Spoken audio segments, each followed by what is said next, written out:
Hi, welcome to another Nina Art Challenge. Today we're going to talk about postcards. And this is something that's not just for you to keep at home. This is something to share. You're going to send it off into the world. So first I'm going to tell you how we're going to do them. And then I'm going to tell you how you're going to share them. So we have a 4-inch by 6-inch piece of paper. Plain on both sides. It's kind of stiff. It's actually watercolor paper, but any stiff card paper will do, okay? So, once you get this, if you get a stiffer piece of cardboard or something, an old picture, this is an old canvas board actually, you're gonna tape it down all the way around so it stays nice and flat in case you use paint and it gets wet. You don't want it to go all ripply. You leave it taped up till it's dry.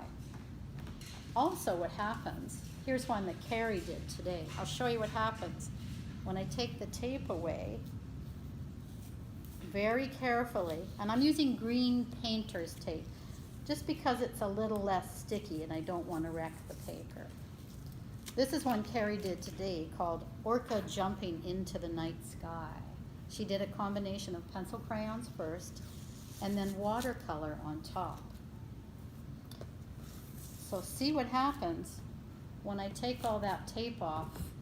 I've got a nice little white border around it, which looks pretty nice when you're going to send it off.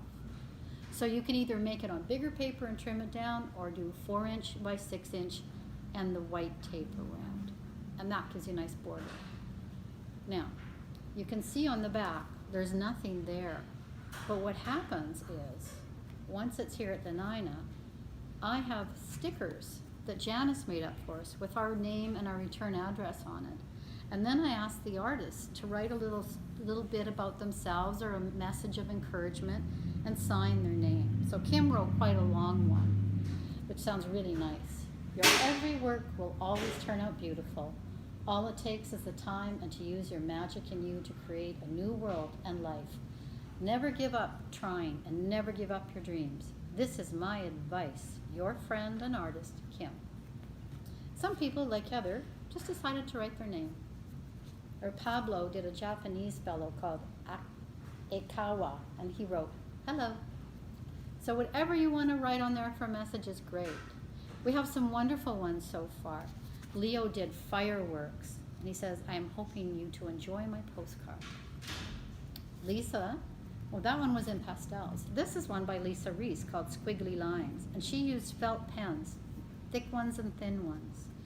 Here we have Brittany's, and she chose to use acrylic inks. We've also got some like Hans. This is his hummingbird, and it's done in acrylic paint. So you see, you can use whatever you want to paint them or to draw them.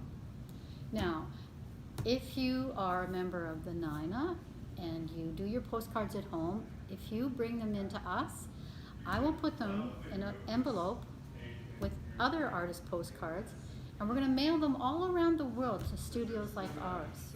For those of you that aren't members of the Nina, what I would love to see is for you to do a postcard, write your message on the back with your return name and address and mail it to us, and we'll mail you back a postcard in exchange. So we can do this little give and take art exercise. I'm looking forward to seeing a lot of wonderful ideas. So mail them in, write a little message on the backs telling us who you are. Now, for those of you not members of the Nina want to mail me a postcard, our address is on the website, but just in case, it's 9225 118th Avenue, Edmonton, and our postal code is T5G OK6. So I look forward to seeing those postcards. I've got quite a good collection started already, so I'm really excited to mail them out to other groups and other people and see if they send some back to us. So let's get it going. Get started painting.